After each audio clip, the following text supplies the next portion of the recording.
व्यासं ततो जयमुदीरये। हे सूत जी, सब धर्मों के जानने वाले, लोमहर्षण के पुत्र, तीनों कालों के ज्ञाता, पुराणों को भली प्रकार जानने वाले आप भगवान की कथा कहें। हे प्रभु, आप कृपया हमें बताएं कि कली कौन है, उसने कहाँ जन्म लिया, वो किस तरह संसार का स्वामी बन गया और किस प्रकार उसने नित्य धर्म का नाश किया। हे शौनकादि ऋषियों, जो प्रश्न तुमने हमसे अभी पूछा है, ऐसा ही प्रश्न पूर्व काल में नारद जी ने ब्रह्मा जी से पूछा था। उसी प्रसंग को मैं बताता हूँ। कलयुग में क्या होगा, ये जानने के लिए नारद जी जिज्ञासावश ब्रह्मा जी से पूछते हैं।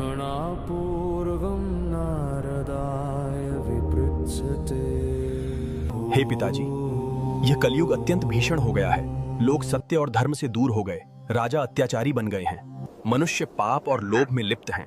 चारों ओर केवल विनाश दिखाई दे रहा है। कृपया बताइए कि इस समय धर्म की रक्षा कौन करेगा। हे नारद, जब पृथ्वी अत्याचार से पीड़ित होगी और अधर्म चरम पर होगा, तब भगवान विष्णु कल की रूप में प्रकट होंगे। वे शंभल ग्राम में जन्म लेंगे। उनका कार्य धर्म की पुनः स्थापना करना और दुष्टों का संहार होगा। हे प्रभु, यह तो मनुष्य और देवताओं के लिए अत्यंत मंगलकारी समाचार है। कृपया बताइए कि उनका जन्म कैसे होगा। साध माता पिता कौन होंगे, उनके दिव्य लीलाएं कौन कौन सी होंगी। ब्रह्मा जी विस्तार पूर्वक इस प्रसंग को बताते हैं।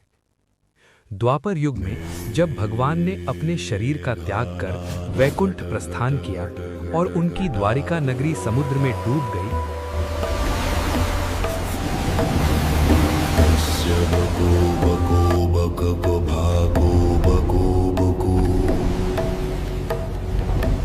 विद्युद्युति च किं किचकं के चाकिं के दृश्यते। इत्थनन्द किशोर गोपवनिता वाचस्पति पातु माम्। मेघानाद घट घट घट घट। तब सृष्टि के रचयिता ब्रह्मा जी ने प्रलय काल के अंत में अपनी पीठ से एक अत्यंत भयानक पाप को उत्पन्न किया, जिसे अधर्म के नाम से जाना गया। शास्त्रों के अनुसार इस अधर्म के इस वंश का नाम मात्र स्मरण करने से मनुष्य को पापों की प्रकृति का बोध होता है और वो उनसे मुक्ति की ओर अग्रसर होता है। इस अधर्म का विवाह मिथ्या नाम की स्त्री से हुआ, जिसकी आंखें बिल्ली के समान थीं। इन दोनों के संयोग से दंभ नामक पुत्र और माया नाम की पुत्री का जन्म हुआ। दंभ और माया के संयोग से लोभ और निकृति उत्पन्न हुए। पाप का ये क्रम आगे बढ़ता गया और लोभ और निकृति के मिलाप से क्रोध का जन्म हुआ, जिसके साथ ही हिंसा का प्रादुर्भाव हुआ। अंततः क्रोध और हिंसा के सहयोग से इस कलयुग के अधिपति कली का जन्म हुआ। इसके बाद कली के वंश में हजारों धर्म निंदकों का जन्म हुआ, जो तपस्या, यज्ञ एवं वैदिक कार्यों का विनाश करने वाले बने। वे सब चंचल, कामुक प्रवृत्ति वाले मनुष्यों के शरीर धारण कर पृथ्वी पर विचरण करने लगे। महाभारत काल में अर्जुन के पुत्र अभिमन्यु एवं अभिमन्यु के पुत्र चक्रवर्ती सम्राट महाराज परीक्षित को जब अपने अनुचरों से ये पता चला कि महापापी कलयुग उनके राज्य में प्रवेश कर चुका है, तो वे अत्यंत दुखी हुए और सोचने लगे, ये तो बड़ा अधर्मी है। जहां जहां इसका प्रवेश होगा, वहां अधर्म फैलता चला जाएगा। ये विचार कर उन्होंने काले घोड़ों से जुटे हुए सिंह ध्वजा वाले रथ पर विराजमान होकर अपनी सेना के साथ दिग्विजय के लिए प्रस्थान किया। उन्होंने बहुत लंबी यात्रा की, किंतु उन्हें कहीं भी कलयुग नहीं मिला। एक स्थान पर उन्होंने देखा कि एक व्यक्ति ने राजाओं का वेश तो धारण किया हुआ है, लेकिन वो धूर्तता से एक बैल को लातों और डंडों से मार रहा है। उसने इतना मारा कि बैल की 3 टांगें टूट गईं और वो कांप रहा था। धर्म स्वरूप उस बैल के बगल में पृथ्वी माता गाय के रूप में खड़ी थी। इसका रहस्य जानने के बाद राजा परीक्षित उस व्यक्ति पर क्रोधित हुए और बोले, अरे ओ दुष्ट, तू कौन है जो हमारे राज्य में इन पूजनियों को दंड दे रहा है?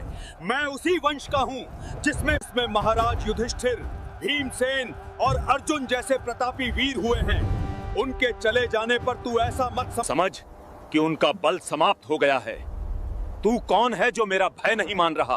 मैं समझ गया, तू धर्मद्रोही पापी कलयुग है। मैं अभी तेरा वध करता हूँ। महाराज, परीक्षित को धनुष पर प्रत्यंचा चढ़ाए हुए देखकर कलयुग भय के मारे उनके चरणों में गिर पड़ा और कहने लगा, महाराज, मैं आपकी शरण में हूं, मेरी रक्षा कीजिए।